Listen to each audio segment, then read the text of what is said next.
your GE stand mix. Please make sure to read all safety instructions before using your stand mixer for the first time. Your GE stand mixer comes with 3 accessories for mixing, each one with its own unique purpose. To slow stir ingredients, begin on speed 1.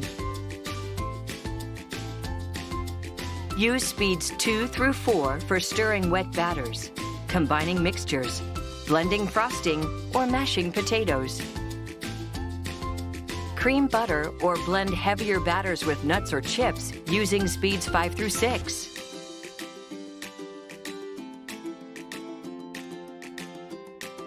When using the dough hook, use speed 2.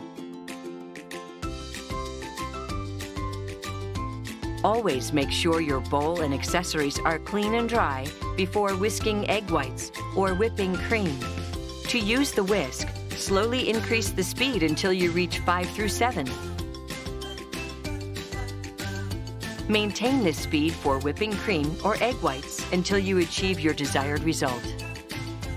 Please do not exceed the suggested processing speed, as doing so could damage your stand mixer.